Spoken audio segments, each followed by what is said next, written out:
The story of Anu, a chilling legend, revolves around Soham, a 30-year-old with an ancestral home in the small village of Laya. From a young age, Soham's father kept him away from Laya, deeming it a cursed place. Despite his father's warnings, Soham was always curious about his ancestral home. During a business trip to Uttar Pradesh, he decided to visit Laya. Even though the village wasn't on any maps, Soham found it by asking local people for directions. When he arrived, it was just 7 p.m., but the village was eerily empty. Soham noticed that every house had two doors, a large one and a smaller one. The small door always open. His uncle resided in their ancestral house, so Soham headed there. Finding the large door locked and receiving no response, he entered through the small door, closing it behind him.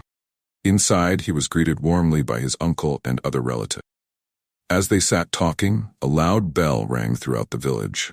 Soham asked his uncle why the bell was ringing and why the village was deserted. His uncle explained that the village was haunted by a ghost named Kakta. Every Tuesday at precisely 7:05 p.m., the ghost would appear, and the small doors of all the houses had to be left open. Not any man inside would be cursed. Realizing he had shut the small door when he entered, Soham rushed to open it, but it was too late. They heard growling and banging on the door. His uncle knew Kakta had arrived. Before they could act, the door opened by itself. Soham screamed as he saw two decayed blue feet surrounded by hovering mosquitoes.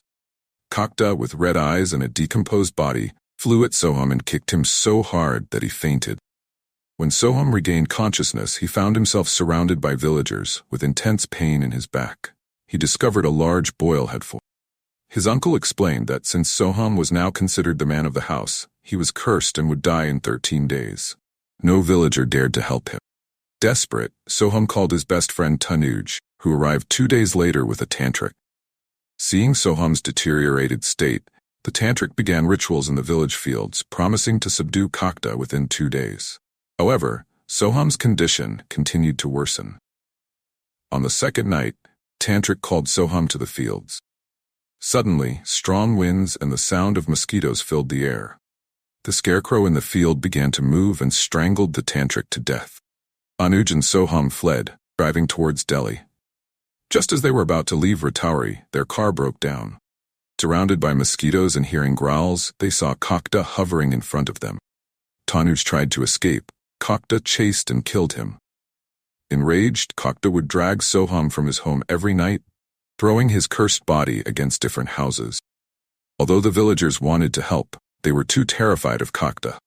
On the 13th day, the bell rang again, marking Kakta's arrival. The villagers heard Soham's final, blood-curdling scream. Kakta had claimed another victim. Later, another villager named Sunny made the same mistake by not opening the small door in time. His wife Indira, a paranormal investigator, called ghost hunter Victor to lift Kakta's curse. Will Victor succeed in banishing Kakta and saving Sunny, or will Kakta continue his reign of terror? Don't miss the second episode of Ankon Deki and subscribe to our channel.